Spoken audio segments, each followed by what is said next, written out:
días, hermanos. Dios les bendiga a todos grandemente de parte del Señor Jesucristo. Les deseo que tengan un día lleno de bendiciones, y lo mejor para obtener esas bendiciones en un día es empezar con la palabra de Dios. El preámbulo de Deuteronomio, que es la lección de esta semana, pero dentro del contexto del folleto que se titula Verdad Presente. Y al hablar de verdad presente, nosotros estamos haciendo referencia a un texto que se encuentra en 2 de Pedro 1:12. Dice: por esto yo no dejaré de recordaros siempre estas cosas, aunque vosotros las sepáis y estéis confirmados en la verdad presente. Yo les puedo decir que cuando nosotros escuchamos verdad presente, es una frase que se enmarca mucho dentro de la iglesia adventista del séptimo día.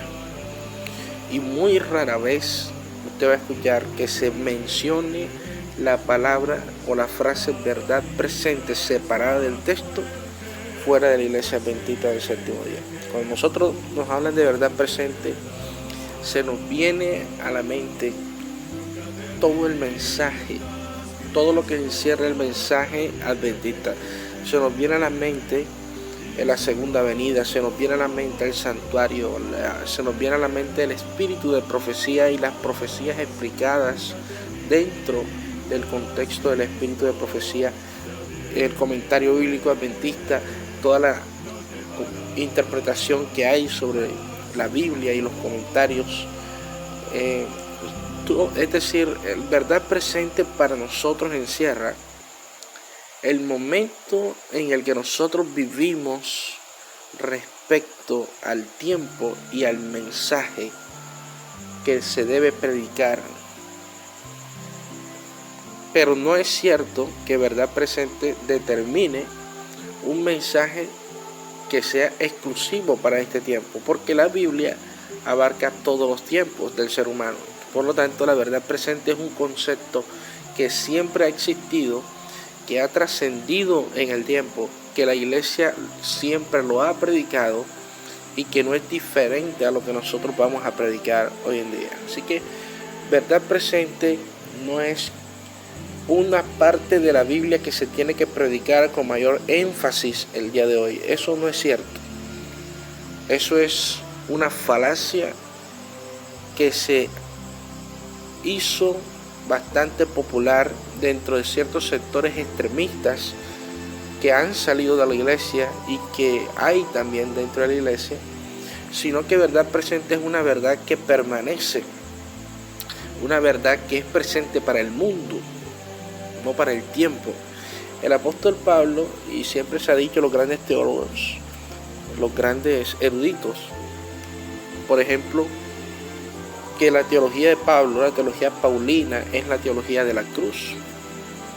Es la teología de Cristo hecho carne, muerto o crucificado y después resucitado. Y la teología de Pablo es esa.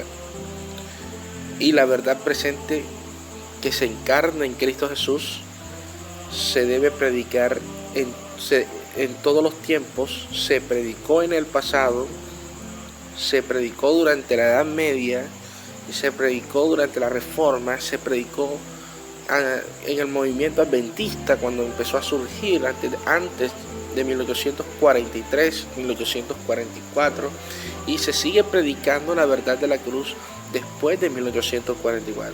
Entonces, una verdad presente es una verdad que se predica en todo tiempo para el ser humano, que hay que mantener presente, que hay que mantener constantemente frente a la mirada de los hombres para que no se extravíe en el tiempo esa verdad.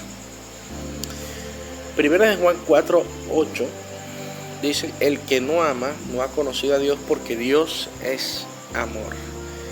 En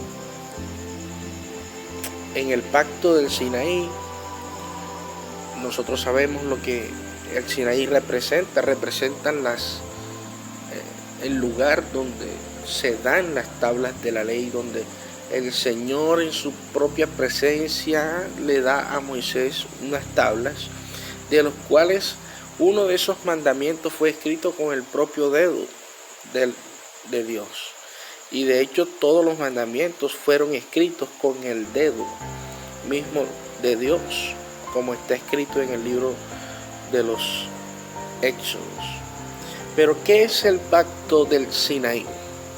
El pacto del Sinaí, que es lo que corresponde para el 29 de septiembre, es decir, para el día miércoles, es algo que podemos entender mejor si lo vemos desde la perspectiva del pacto que Jesús estableció con sus discípulos el día de la Pascua. Jesús dice: he aquí, este es un nuevo pacto que yo hago con vosotros. Y puso el pan y el vino como una simbología de ese nuevo pacto. Pacto que nosotros cumplimos y que nosotros practicamos cada tiempo para reconocer la supremacía de Dios en esto. La supremacía de Dios sobre la iglesia. La supremacía de Dios respecto a la necesidad del pecador de la salvación.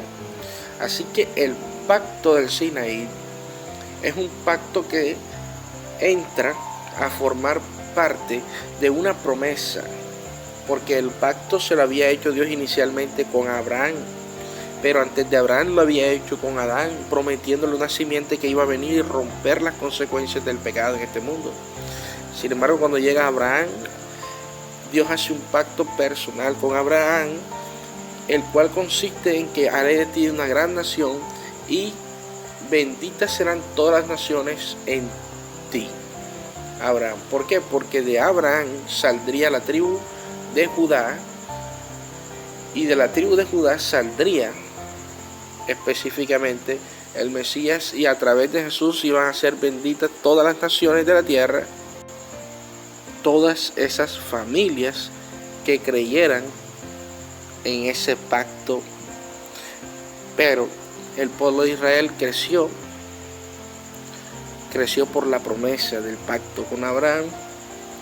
Nació Isaac, nació Jacob. Jacob tuvo 12 hijos, de ahí crecieron las 12 tribus de Israel. Y es el pacto del Sinaí el que le trata de dar vida nuevamente. Y realmente reconstruye el pacto original de Dios con los hombres, que venía desde Adán hasta el pueblo de Israel, o el pueblo hebreo esclavo en Egipto. Así que el pacto del Sinaí es un pacto que nos dice a nosotros que Dios tiene un pueblo, y que un pueblo es un tesoro especial para Dios, exclusivo, al cual se le depositan las verdades, y ese pueblo, a través del cumplimiento de su pacto, obtiene unos beneficios espirituales y de todo tipo de beneficios. Ahora, ¿por qué el Señor llama a Israel a salir de Egipto? Éxodo 19, 4 al 8 dice: vosotros visteis lo que hice a los egipcios, y como os tomé sobre las alas de águilas, y os he traído a mí. Ahora pues, si diereis oído a mi voz y guardareis mi pacto, vosotros seréis mi especial tesoro sobre todos los pueblos, porque mía es la tierra. Y vosotros seréis mi reino de sacerdotes y gente santa. Estas son las palabras que dirás a los hijos de Israel. Entonces vino Moisés y llamó a los ancianos del pueblo y expuso en presencia de ellos todas las palabras que Jehová le había mandado. El texto 8 dice: y todo el pueblo respondió a una y dijeron: todo lo que Jehová ha dicho haremos. Y Moisés refirió a Jehová las palabras del pueblo. Un pacto es un acuerdo entre dos partes.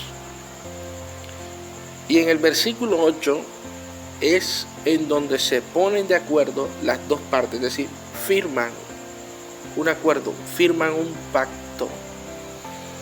Y el pacto que están firmando es el siguiente: todo lo que Jehová ha dicho, haremos. ¿Y qué es lo que Jehová había dicho? Versículo 5. Ahora pues, si diereis oído a mi voz y guardareis mi pacto, vosotros seréis mi especial tesoro sobre todos los pueblos de la tierra, porque mía es la tierra. Ese es el pacto que Dios le propone al pueblo de Israel, pero la condición es: si oyereis mi voz y guardareis mi pacto. Y el pueblo de Israel entendió que esto era un acuerdo, que esto era un pacto, que esto era un trato, que no era obligatorio, sino que se sometieron voluntariamente porque entendieron que ese es el Dios que los había sacado de Egipto, de casa de servidumbre, de esclavitud, y que ellos, a pesar de que habían olvidado muchos principios, no olvidaban que ellos existían gracias a una promesa que había sido derivada de un pacto con Abraham 400 años antes, y que existían gracias a esa promesa. Así que Dios hace pactos, y hace pactos que cumple. Por eso la señora White dice que la santidad es la integridad al servicio de Dios. Porque si nosotros hemos hecho un pacto con Dios, es porque hemos aceptado ser su pueblo y cumplir sus mandamientos. Y Él ha prometido ser fiel para con nosotros en todo lo que nosotros emprendamos en este mundo, en esta tierra, mientras estemos acá como su pueblo. Así que el pacto de Dios con su pueblo es un pacto que determina un antes y un después en la vida de cada una de las personas que aceptan entrar en este pacto. El pacto que Dios propone es hacernos su especial tesoro. Sin embargo, ellos en algún momento decidieron que ese pacto ya no les servía. Y en el libro de Hebreos capítulo 4, el Señor promete a través por haber rechazado a Jesús, que ellos no entrarían en el nuevo pacto. Es decir, Israel no entra en el nuevo pacto. Quedan como pueblos relegados a entrar en el nuevo pacto, y la condición para que Israel entre en el nuevo pacto es que entren en el reposo que es Cristo, es decir, que acepten a Cristo como su Señor y Salvador. La invitación esta mañana es que nosotros hagamos de este pacto nuestro especial tesoro y entendamos que Dios quiere con nosotros un compromiso que nos conviene más a nosotros, que Él nos quiere bendecir, que Él tiene cosas muy grandes para nosotros por encima de los demás pueblos.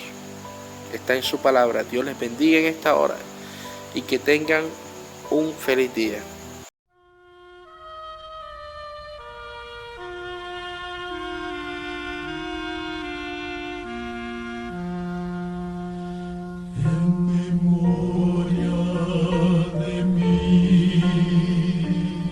Esto hacer es mi cuerpo